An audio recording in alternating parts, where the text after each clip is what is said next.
Hello, everyone. Bonsoir, tout le monde. Today is a really important day for us. It is a day that we go purple. You can see that I'm wearing purple. My name is Joanne Lagande. I am one of the board members at Hope. At Hope, we are building awareness. Tonight, we're building awareness around domestic violence. Okay, so it's really important that you share this live. Aswea n'a parlé d'un bagage réellement important qui existe dans la communauté nous, c'est violence domestique. Alors, tant pis, nous demandons pour tout le monde share live là, parce que information ça réellement important pour tout le monde. Nom c'est Joanne Ligonde, moi à modérer jeudi et puis plus tard nous pourrons joindre avec Joanne Jacques. Oui, à Swea, nous avons deux Joanne qui viennent parler avec nous de violence domestique. Tonight we have two presenters, myself as well as Joanne Jacques, who will be giving us some very important information around domestic violence and how to remain safe. Joanne Jacques is a senior health services manager. And of course, always in the background, we'd like to give a shout out to our very own Melinda Placide. Yes, give her a shout out. She is an amazing producer and she does a wonderful job in the back end. This month is Hope's anniversary month. And during this month, we are highlighting Hope's mission. For those of you who know, Hope has been in our community for over 46 years. Hope actually began as a volunteer-based organization focused initially on responding to the needs of Haitian immigrants and refugees. We are doing today what we did 46 years ago. We have now expanded and we offer a multitude of services to newcomers and citizens alike throughout Queens, Brooklyn, and on Long Island. With everything that's happening in our society now, especially with what's happening with our Haitian brothers and sisters, we will be celebrating immigrants on October 28th. So please join us at 7 p.m. next Thursday to celebrate Hope, but also to celebrate our immigrants, because it's important for us to know what's happening to our Haitian brothers and sisters.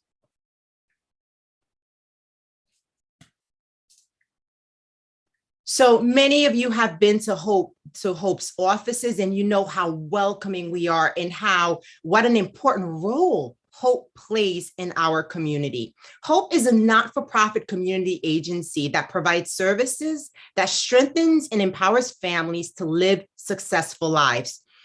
We inform the public just as we are doing tonight about very important topics. On Tuesday, we went over breast cancer awareness, and today is all about domestic violence. We offer meaningful and culturally relevant services to 15,000 individuals and families a year. With its record of providing culturally and linguistically competent services, Hope has established trust over decades with the immigrant communities it serves. You are here because you matter to us. Thank you so much for joining us this evening. Again, please share the live. This is a very important topic that we are discussing tonight on how we remain safe in relationships and have healthy relationships. All of these things are made possible through the different services that Hope provides. And tonight we're highlighting one of the key services, and those are health services. The Health Services Division of Hope provides maternal infant health care, domestic violence counseling, vaccine access, and resource initiative. So what is maternal infant health care? Hope's maternal and infant health care program promotes women's health through evidence-based health education curricula and short and long-term case management. The program focuses on improving maternal and infant healthcare outcomes through education, support, and individualized service planning designed to address women's needs.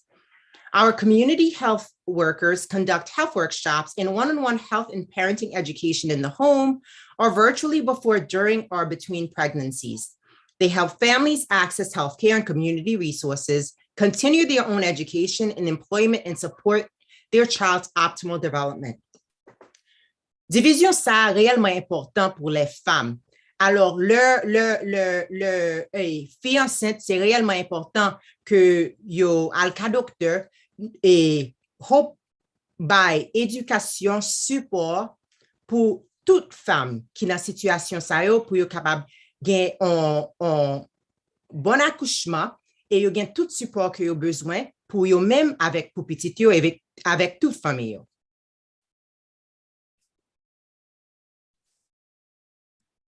Domestic violence support is also provided through Hope. So Dove seeks to enhance the assets embedded within each community, as well as leverage the power of a collective voice across the city around issues of domestic violence. The power of Dove is not simply in the financial resources it offers, but also in the opportunity to create synergy, impact greater than the sum of its individual parts. Dove Initiative will also build bridges across communities, creating a broader movement for change.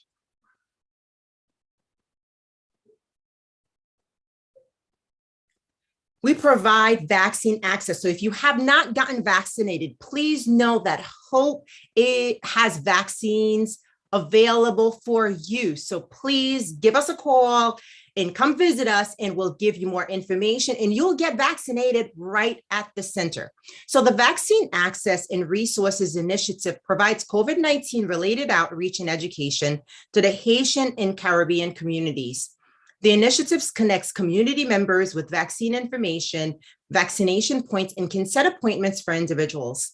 Connecting with the community will be done through education, messaging, outreach, and more in the areas that Hope serves. Et si vous pouvez vacciner, c'est réellement important pour contacter nous à Hope parce que nous pas seulement nous information, nous devons faire appointment pour vous pour capable prendre vaccin.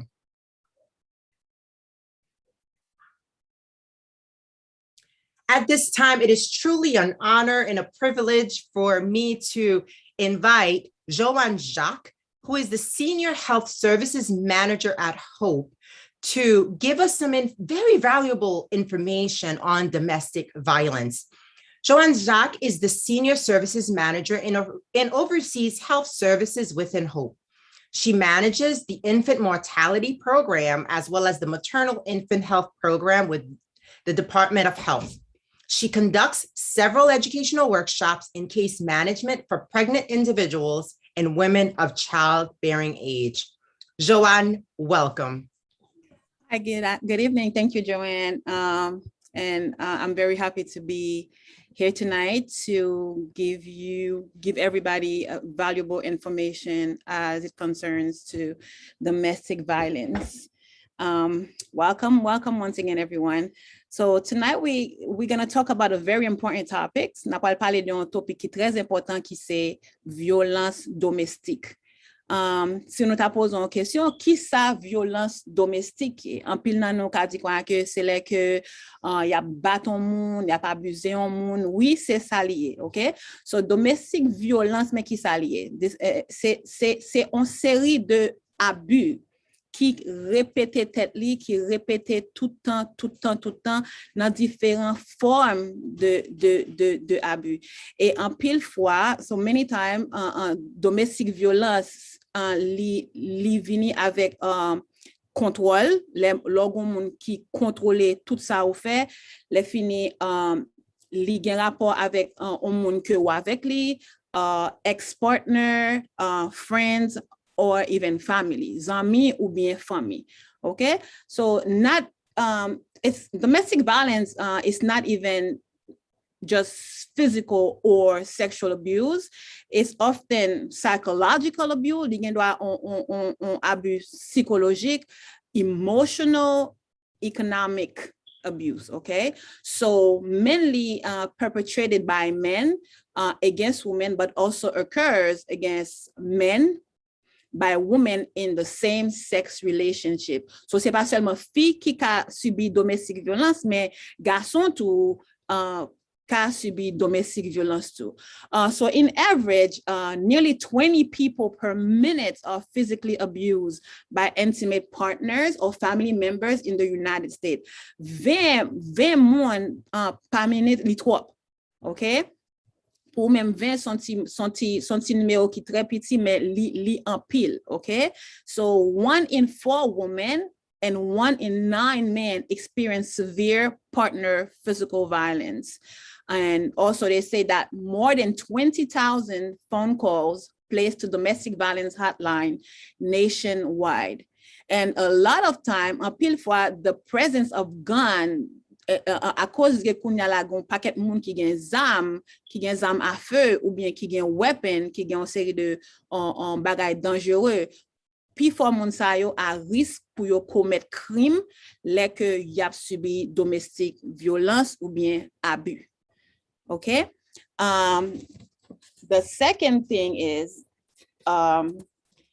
différents types de abus qui gagnent, okay? So, j'en t'ai dit tout à l'heure, en pile fois nous parler de l'homme n'a pas besoin de monde, c'est battre moun nan, mais c'est pas ça seulement qu'il y a, okay? So, there's also sexual abuse and rape, including within a relationship. En dans une relation, moun nan ap rape on moun lè que li genyen possibilité pour li faire l'amour avec moun sa, mais li obligé rape li. C'est ça un bagay qui est extrêmement grave, okay? Physical abuse, c'est les y a bat moun, physical violence. Financial abuse, c'est là que ou abuser moun financièrement ou prend l'argent moun ou especially ça qu'on arrive là que on moun en famille a travailler avec un monde qui ont genre un elder, un monde qui plus grand passé qui manque comprendre, qui manque lucidité et puis nous prend contrôle l'argent moun ça et pour moun comme yo ba moun pour li teke tête li so nous prend contrôle parce que nous connaît moun n'a pas gain aucun pouvoir, li pas aucun contrôle en série de bagarre avec Vili et nous abuser moun ça. Okay? So we take control over someone's everyday life. Okay? And where they go and what they wear. Okay? No, we're monitoring or controlling someone's email, text messages, or even social media account. Okay, all these things for certain people, it may not seem like abuse, but something that is being repeated like over and over and over, it is a form of abuse because it takes away your personal life because, you know, your text messages, your email sometimes could be personal. And the worst thing is when somebody threats to kill you or harm you, okay? And also harassment and stalking. All these things are different types of abuse and are not things that need to be taken lightly, okay? Controlling behavior. What is controlling behavior? Controlling behavior, c'est les hommes prend contrôle. You can do the next slide. Prend contrôle de ou-même. So you lose control of yourself, you lose control of who you are, so you no longer you no longer yourself. Because somebody is making decisions for you, somebody's telling you, like we said before, what to do, what to wear, where to go. They are timing you, they are checking everything. That has to be, that qui rapport avec ou-même, so pas gen contrôle ou-même. So we read right here, extreme psychological and emotional abuse, okay? And ongoing patterns of behavior. The victim, moun ki victime domestique abus, yo senti yo isolé, yo intimidé, le fini moun sa yo toujours à vivre avec peur. Et c'est ça qui fait gen des positions que ouais on moun gen doyer ou gen doit dire une série de bagages, faut ou très vigilant. Lors qu'on est que un monde qui aux alentours, qui était en façon, qui était qu'on a pris tout le temps, qui était qu'on a fait jouer tout le temps, et puis all of a sudden, si on s'est entré dans un relationship, où on s'est changé, so, ou même comme un ami ou bien une famille obligé de poser tête aux questions, qui ça a passé mon ça, et ou supposé suivre patterns yo, avec behavior moun pour qu'à définir whether or not mon ça non en qualité de abus, domestic abuse, I'm sorry. And all these things like controlling can include like making unreasonable demand. Okay, they're asking you for stuff that you cannot provide. Monitoring their whereabouts, like using a GPS nowadays is the norm now. Like when people, like you in a relationship, autant de en pile fois que moun nan pral mette GPS sous téléphone nou, put a GPS in your car so they know exactly where you're going and your whereabouts. Okay, and constantly checking up on them, isolating them from friends and family. The reason why they do that is because the abuser doesn't want you to go to your family members to talk about the thing that you are going through, because they will encourage you to leave that relationship. Pour quitter relationships, putting them down in front of others, or you're forcing them to commit crimes. And this is something that if we pay a lot of attention, or if you watch movies, these are things that happens very often, that that we are so blinded by love a lot of time that we will do things that, you know, that you are not accustomed to. Nous condamnons tellement, ok, que nous faisons des bagages que nous pas habitués avec yo, qui cause que nous entrons dans une série de positions que ou pas vle, et puis qui cause ou entrer dans prison à cause de parce qu'on a forcé faut une série de bagages que ou pas vle, ok, et sous pas vle faire bagages ça yo très tout, ok, yo menacé et que yo menacé famille et yo même menacé un chien ou bien bête qui vivent la caille, okay? And also gen lot bagay too, online and digital abuse. So imagine tout bagay sa yo ki jan sa ka affecté ou moralement, okay? So we're gonna go with online and digital abuse. Online and digital abuse, c'est like ou abuser on monde. When you abuse someone over WhatsApp or Snapchat account. Why would somebody abuse me over WhatsApp or Snapchat account? Don't forget that law online, gen des séries de let's say, I don't know, si nous contendez ça, mon a parlé on moun qui remet avec on moun, or may have a conversation with a friend and stuff like that. Moun sa ka contrôler avec texte, ou gon série de bagay kote gen do avoyer ba moun nan, ko pas besoin toute population, tout le monde connaît. Et puis qu'on a la monde ça vient ni prend bagage ça li mettre sur Facebook, ça c'est une forme de abus, parce que ça c'est ton bagage que nous t'ai parlé à deux, et puis qu'on a moun vini li publier sur tout on réseaux sociaux, et puis qu'on a là qui cause que moun qu'on a vinn connaît affaire, okay? Monitoring someone or controlling their Facebook account, and you see that's happening a lot nowadays, where you know you are obligated sometimes, if you are in a relationship, to give your PIN number, which is not a bad thing, but à qui intention ou madame mon PIN number li, à qui intention.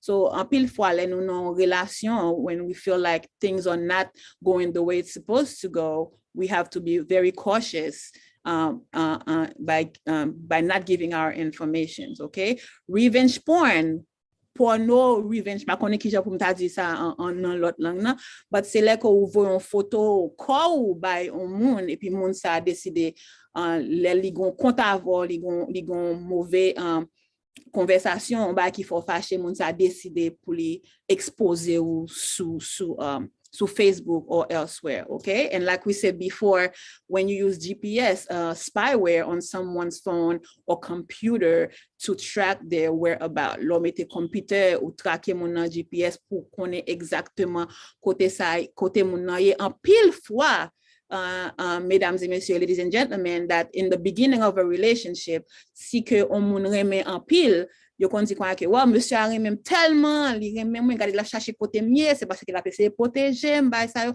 We need to think, stop and think, pour nous connaître exactement pour qui ça moun a foncé de bagay, because dans nous dit avant, domestic violence, domestic abuse, son pattern niye, son bagay qui commence, li pas commencé un seul coup, les fini moun nan montre qui moun niye, mais c'est de temps en temps moun na montre ou vrai couleur li, jusqu'à ce que li tombe dans situation côté li vraiment abusé, et ou même qui la donne ou mal pour sortir, ou stuck, ou trap. So we need to be careful, we need to check ourselves. we need to check our surrounding. Moun nap invité nan vi nou pou nou pa fè, pou nou éviter une série de bagay pour pas arriver non. Okay? So next abuse qui gagne, c'est abus financier. Okay? Financial abuse is often the first sign of further emotional or domestic abuse and can prevent people from leaving a relationship. So it includes spending someone's money and a property without their consent, or borrowing money and never repaying. It is a form of abuse. It may not sound like it's huge, like beating up someone, sexually abusing someone, but it is an abuse by borrowing money from someone and not repaying it. Okay, controlling how much money that someone's is given, such as giving them a small allowance or making them beg for more. Là on connaît que nous comptons de dire ça, nèg tel côté, you compte grain du riz, nèg tel côté, chaque côté moun sa yo gen on tendance à veiller qui ça va bay moun nan, yo relé moun sa yo moun peng. But ça arrive, so en pile fois nous prend ça pour un jouet, mais ça arrive que gen moun k'ap veiller dollar que wa bay ou bien $2, $3, okay? Law forbidding, law di moun someone from having a bank account, ou pa vle moun gen account bancaire, forcing someone to take out a loan or take a card in someone's name, or racking up debt. L'on fait moun, l'on prend loan sous tête moun ou fait dette sous tête moun, l'on fini pour expecter moun ça qui pour payer un loan que ou prend, ça c'est une sorte de abus lié, ok? Ou prend ressources toute famille ou dépenser l'argent famille et puis tout ou fait moun pas même ka gen éducation. Ok, non seulement on fait ça, mais on fait moun pas gon éducation ou kembe en otage, ou empêcher le vivre, ou empêcher que li fait ça pour le faire, pour peut-être parler. Tout ça, c'est une forme de abus lié. So, les nous bagay ça, nous supposons, ouais, son red flag lié. Le monde commence à contrôler l'argent, nous, à faire une série de bagages. So, pas juste chita à penser que it's okay, c'est normal, but commencer à ranger quoi pour connaître que ça, mon abfo là, li pas normal, li pas logique, et puis li pas acceptable. Li pas acceptable non plus, okay? Also, so spotting the signs, okay? So some indicators that someone might be in an abusive relationship. Qui signe qui gagne qui ka montrer que on moun ou nan on relation abusant, okay? Like we said before, if you have a friend, these are the signs that you need to check for. You had a friend who used to be like very happy all the time. They like to have fun. They were outgoing and stuff. And all of a sudden, when moun sa campé, li entre en relation avec un moun, li gen en relation madame à monsieur, boyfriend and girlfriend, even family members, where tout bagay sa yo campé, ou supposé poser tête ou question fini tout pour connaître qui ça qui a cause problem abusif ça yo. So they stop socializing, they withdraw into themselves. Ça te kon fait ouais yo pas fait encore, yo vinn rete à yo même seulement. They seem nervous or they seem frightened of their partner's reaction to things they've done. They might refuse to appear in photos in case their partner sees them on social media. Yo peur, okay? Yo refuse paraître dans photo parce que yo en cas que you know te gen ap fon ti fun et puis ménage nan mari an weli ça ka cause un problème, so yo retire quoi yo de qualité environnement ça yo. So they don't have control over their money like we said before. Ba gen contrôle l'argent yo. OK, partenaire yo, moun ki ave yo vin jaloux, les fin yo toujours ap checker sur yo pour yo connaître exactement côté yo yé, et les fin tout partenaire yo fait yo honte en public. Ça arrive en pile fois ou on avec un monde et puis moun pas confortable avant, li pas gen choix li men non dehors avec li dans public, mais en même temps tout gon c'est des bagages qui l'a dou qui l'a fort qui ka cause qui met au bas en pile, et à cause de ça li fait ou stop socializing et ou rete nan ti koki ou pas ka ou même encore parce que ou pas ka gon moun ki remon pour moun ça a toujours ap descend descend figure dans mi-temps tout le monde. Et là, vous faites bagage, vous pas fait derrière monde, des amis, vous fait dans figure monde, c'est parce que vous voulez montrer pouvoir, vous voulez montrer qui ça yo ka fait, okay? And they have unexplained injuries or wear clothes that cover their body. En pile fois, moun sa yo bat yo, okay? Yo bat yo, en pile fois, même moun sa yo bat yo, yo obligé couvrir ko yo non façon pour famille ou bien pour amis, pa ouais qui traka qui a passé. Et moi, je voulais dire nous ça, on a parlé de domestique abus, nous voulons mettre faire nous connaître que c'est pas femme seulement, c'est ni fille, ni garçon, ni timoun, ni grand monde.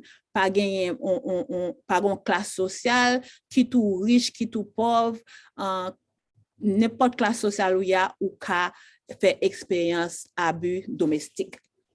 OK? Qui ont aidé un monde qui a subi violence domestique. Premièrement, ou ka, so si bagay la grave, sous temps de gen goumen mette pied, if someone is in immediate danger, the first thing that you need to do is to call the police, call 911. Okay, that's the first thing that you need to do. Okay, so if you worry that there are children caught up in the abuse, you contact the school or you talk to a safeguarding team. While l'école là ou parler ou parler avec un counselor dans l'école là pour yo ka suivre ti moun nan pour yo connaître exactement OK pour yo ka regarder pattern ti moun nan pour yo ka ouais est-ce que ti moun nan vraiment vrai y a abusé vraiment OK so if you are worried about someone you know try talking to them sous vraiment inquiété de moun nan parler avec moun nan OK Mandel qui ça ka passé so si moun nan vle ouvert avec ou encourager li pour chercher aide and let them know where help is available. That is important.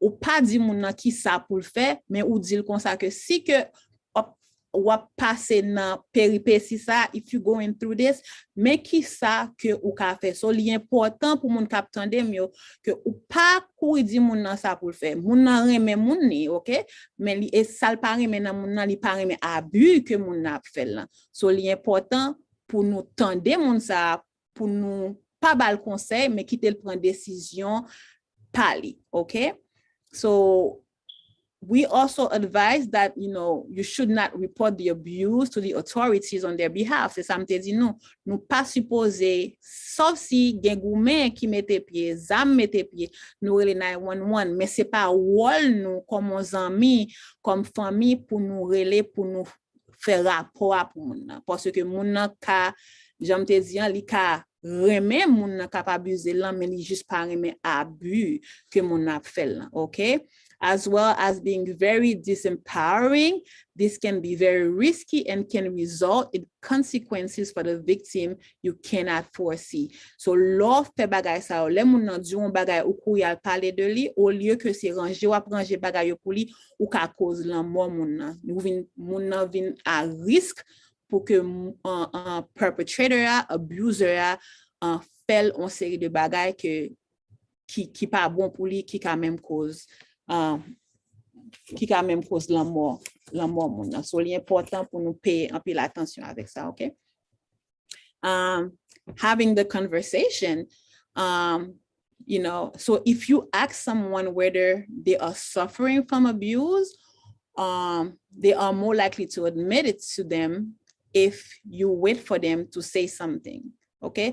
So, l'important souvent de moun, est-ce que qui ça l'a subi ça ka passe là moi marqué que gen quelques jours gen quelques temps moi ou pas ou même et expliquez-moi dis-moi qui sort gagné moun ap chita pour parler avant parce que c'est ça l'apton li pas vle que li même là parler avant parce que li gen doit peur pour raconter au monde un problème ni mais souvent côté li ou remarquer que conseil des bagages que la souffri so li important pour venir côté mon ça OK so people are also much more likely to confide in a friend or someone close to them than the police or professional services OK li plus facile pour mon expliquer comment amis comment famille qu'il a parler avec la police OK Mais quelques conversation que ou ka entamé avec un monde que ou pensez qu'a subi domestic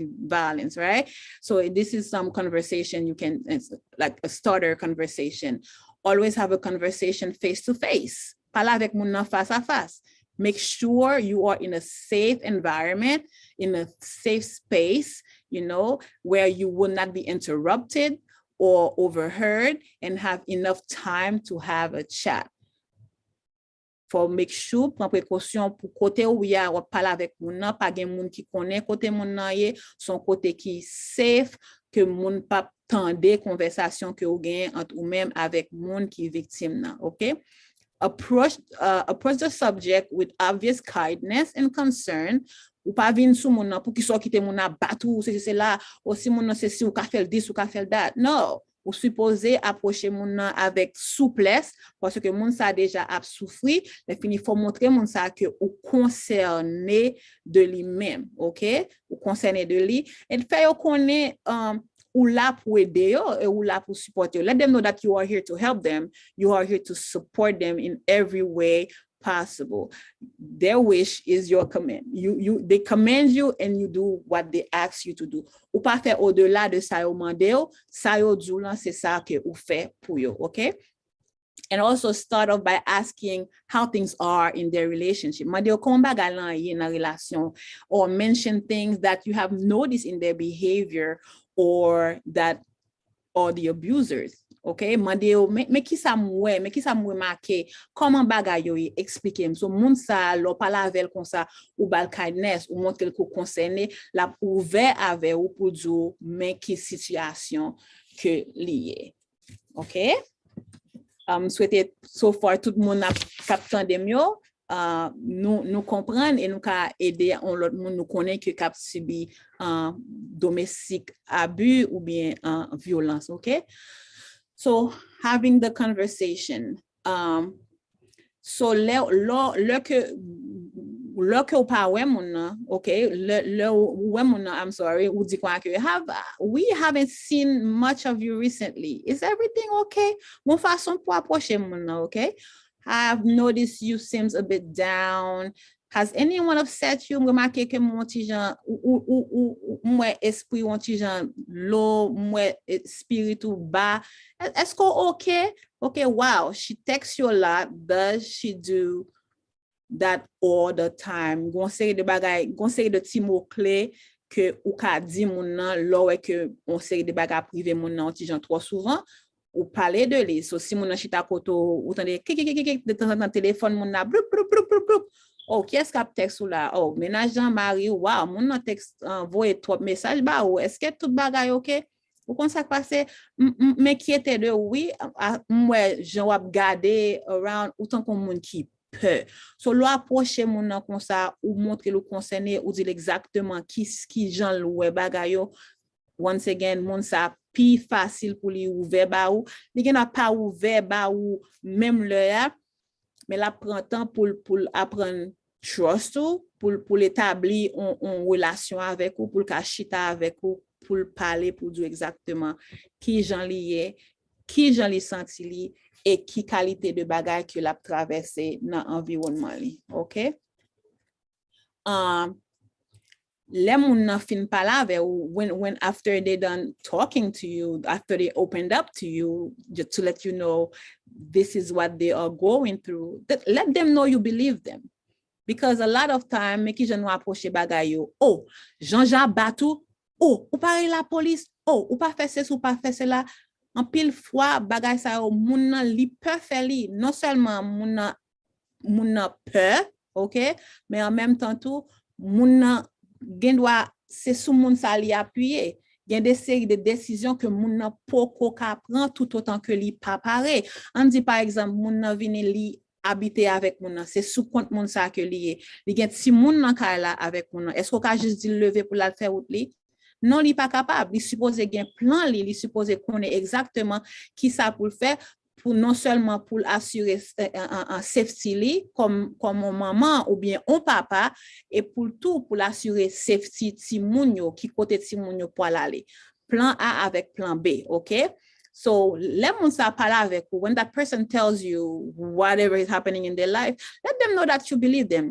M'kwen nan so dim nan, oui, ki sa nou ka fe. Assurer que abuyan, reassurer ou, fè yo konnen que ça ka passe là, c'est pas faute li. OK? Parce que en pile fois, on moun ou gen doit on garçon ou bien on fille ou bat yon lot et puis l'autre parle avec l'autre moun, moun nan dit quoi que qui so fait. C'est parce qu'on fait mon non bagay, c'est ça que fait li mette main sou. C'est parce qu'on fait l'on bagay, so en pile fois nous mette faute là sous moun nan que yo abusé, hein, mais moun qui a abusé moun nan nous retirer faute là sous li complètement, OK? Let them know that help is out there and where to find them. So c'est ça qui fait très important pour informer, pour connaître qui qualité de aide qui gagne de yo, si on moun que ou connaît et même on moun que ou pas connaît a passer dans tracassa ou ka dire exactement qui côté ou ka joindre un secours que ou besoin dans moment exact que ou besoin and fait ou connaît que ou la pour aider yo. OK, you want to help them and thank them for their bravery. Fait ou connaît que ou brave parce que c'est pas tout le monde qui a supporté pour une relation abusive. Parce que dans pile monde, kid femme, kid garçon, kid si moun, kid grand monde, les yon nan relation abusive, yo pas gen moun pour parler, yo pas konn ça pour faire ko en pile fois yo rive suicider tête yo. Et gen des fois pas jam connaît, c'est après les tout bagay fin passé et les soit pour réaliser pour qui ça yo fait li, c'est parce que yo pas vraiment te gon moun qui pour te chita, qui pour te appuyer, pour te assurer que ça qui passe yo c'est pas faute yo, qui pour te dire comme ça que men côté nous ka edo, qui pour te montrer aux ressources qui ça pour te faire pour yo pas obligé passer dans point pour yo tuer tête yo. So li important pour nous informer, pour l'on poser nos questions, pour nous connaître exactement qui ça pour nous dire moun ça, la passer dans trai ça, dans péripétie ça, Jean yo kon di, c'est nous là pour nous aider moun, OK? So, qui sont pas supposé dire un moun qui n'ont relation abusive, OK? Premier bagay ou pas fait, ou pas juger moun nan, OK? Ou pas juger moun nan, ou supposé pas juger moun nan, OK? So, si moun nan di ou mais ça intel femme, oh really? That seems so unlike him. OK? It sounds like you are both as bad. Oh, I'm sorry. It sounds like you are both as bad as each other. C'est comme si nous tous les deux, même pareillement. OK? But everyone has argument, don't they? Tout le monde toujours fait compte avec l'autre. Est-ce que c'est pas ça? So, il y a des mots, les que ou dit moun en série de bagailles, c'est comme si vous augmentez un peu moun. So, ou pas jamais dire un moun qui non relation abusive pour quitter relation immédiatement. J'aime te dire non, nous pas connaît qui ça moun qui expérience moun, nous pas connaît en conditions économiques moun, nous pas connaît qui j'aime moun vivre. So là ou dire comme ça que pour virer dol pour quitter une relation parce que relation abusive qui sort dit pour le faire. J'en dis moun supposé prendre temps li pour le faire devoir li pour connaître exactement là li quitter relation qui ça la fait que côté que li pour aller. OK? So this can be very risky and there are many reasons why they can't. J'aime so dire non qui situation financière ou bien familiale. OK? They are the expert in their own situation. C'est eux-mêmes qui expert. Yo gradué dans situation, yo connaît exactement dans qui ça mette tête yo. So c'est eux-mêmes qui a fait plan de sortie pour tête pa yo. So l'important en but nous-mêmes dans relation nous gagne avec moun sa, c'est pour nous aider les gens nous dit là, c'est pour nous montrer li qui ça pour le faire, c'est pour nous bali ressources, c'est pour nous informer moun nan pour que li pas tomber dans série de situations. OK? But dernier bagay pour nous faire, c'est pour nous tendre moun sa tout. OK? So you don't need to have all the answers. Ou pas obligé de gagner toute réponse yo. D'ailleurs, j'en nous dis ou pas un expert. Ou là seulement comme 11 amis ou là comme une famille pour tendre. Juste tendre moun nan, bali temps pour parler avant et quitter moun nan craser silence que li gen dans situation que li a. OK? ask them what they want to happen next. Keep plan, okay? So if they feel in control of the situation, okay?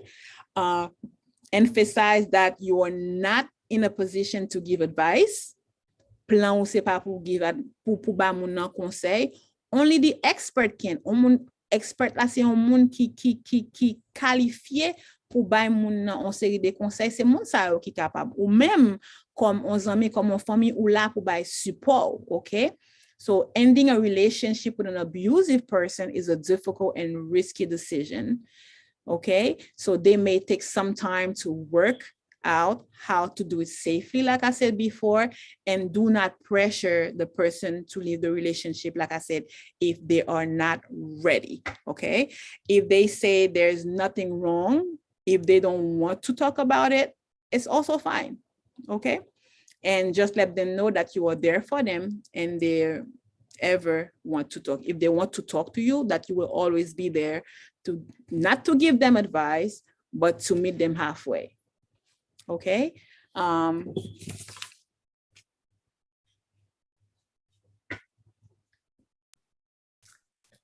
Wow, Joanne, thank you so much. This was so much information. Merci, Joanne, parce que information ba nou réellement, c'est information qui est important parce que quand pile temps nous souffrons en silence. There are many times that we suffer in silence and we know people who are suffering in silence behind closed doors. We're not really sure what's happening in the home. And it's really important that you highlighted the different types of abuses. There's financial abuse, there's physical abuse, there's emotional abuse, there's sexual abuse. Quel type de abus? Pas vrai, gen abus financier, abus émotionnel, abus physical et abus sexuel. Alors, réellement important, si on a une situation ça, pour capable joindre aide, nous là pour nous supporter, we're here to support you, we're here to guide you out of these relationships. Joanne, I know that Hope provides a lot of domestic violence counseling. What advice would you give to someone who is in an abusive relationship right now?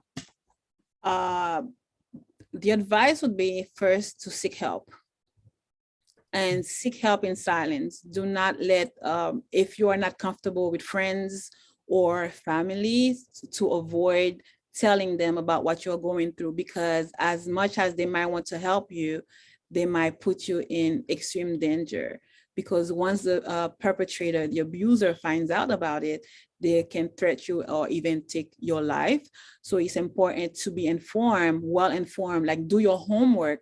The abused person should do their homework, know where to go and what to do. So when that time comes to make a decision, so they just do what they need to do. But if you find someone and you have a trusted friend or family member that will be there for you in times like this, when you truly need them, then you can confide in them and tell them what you are going through. But we have to be really careful on how we approach domestic violence, because the abuser could be extremely mad and it could be fatal. They could have fatal result if they ever find out. Yeah. Our hearts really go out to everyone who's in that situation, and we are here to support you and to help you. And many times you may not feel empowered to seek help and know that there are other people outside of your situation who are there to do just that and to help you. So we are really asking everyone out there, if you are in that situation, know that you are powerful. Know that the situation can be changed. And it's really, really, really up to you. There's another question, Joanne. You also mentioned that men suffer from domestic violence. Can you talk a little bit about that? So men experience violence in a whole different way. Experience domestic violence in a whole different way, because it's rare that men talks about, what they are going through when it comes to that. So men who are being abused are not to be blamed, and it's okay to ask for help. because the stigma that they put in men, that men don't cry, men cannot do this. You have to always show how strong you are. However, they are crumbling inside. They are just dying inside because they are afraid to speak up and say what they are going through. But domestic violence against men is almost the same as against women. So whatever the woman is enduring in domestic violence, it could be as equal as the men. So it's important for any man who's going through that to speak up and let someone else know what you're going through, because there's help for them as well. Exactement, parce que dans la communauté panois, ils disent qu'il y a des fois, garçon pas crier, garçon pas fait ici, garçon pas fait l'autre, mais c'est pas vrai, parce que garçon a des sentiments, même gens avec filles. Alors, il est réellement important pour, si un garçon non situation de abus avec et madame ni ou sinon avec ménage li, avec une fille, même si fille a bal coup, fille a abusé émotionnellement, a dit une série de mots qui réellement pas aller avec elle, ou sinon à voler comme ou pas chambre connaît situation, c'est réellement pour garçon ça pour le capable parler, même gens filles n'a dit et femme yo, tant pis mettez tête ou dehors, chercher font plan pour sortir dans relation ça. Et c'est réellement important pour garçon yo, pour yo même tout pour yo font plan pour yo sortir dans relation ça, parce que nous méritons mieux. You deserve much better. You deserve the best. Joanne, merci beaucoup pour asseoir au banon paquet informations. Nous là, Hope toujours là, Hope app toujours là. Alors, nous remercions nous un peu. Joanne, thank you so much for being here this evening and giving us an important information on domestic violence, and know that we are here. And when you contact Hope, your information is confidential. We keep it confidential. We help you create a plan to get out of that relationship safely. That's correct. Right. Anything else you'd like to add or share with the community, Joanne? Jean-Dian, like you said, Joanne, Hope is there to give the information in every way, shapes, or form possible. And your job as whoever is listening is to come to us. We cannot go to you because we don't know what you are going through. You have to come to us. Nous pas qu'à joindre nous parce que nous pas connaît qui soit subi, mais sous un problème, sous venir avec nous, c'est tout plaisir, nous toute joie nous pour nous aider ou dans n'importe quelle circonstance pour nous retirer au côté où hier.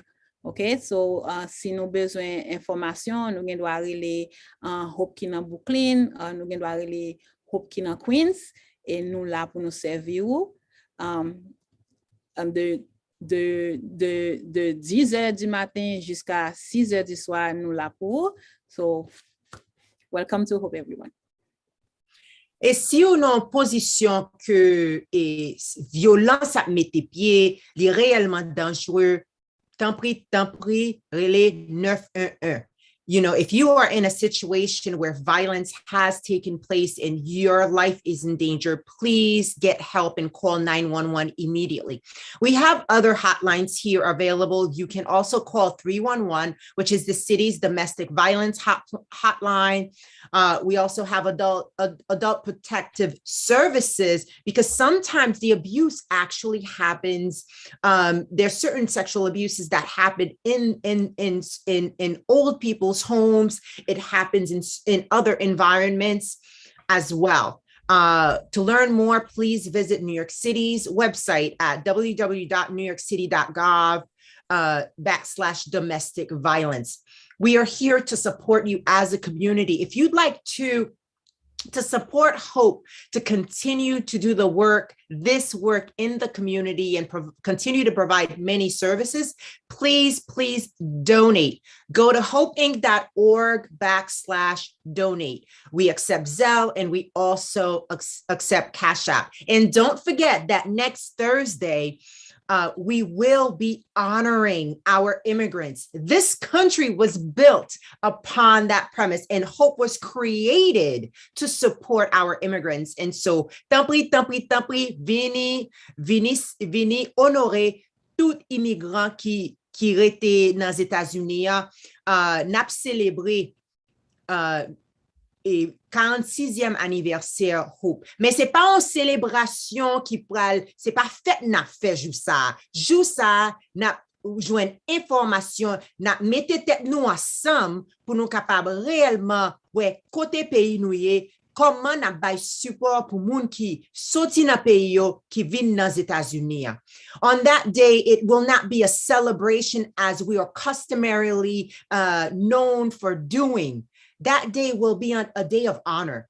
It will be a day for us to really seriously consider and discuss the state of our nation of Haiti, but also the state of the immigrants that have come from Haiti to be here in the United States in their treatment.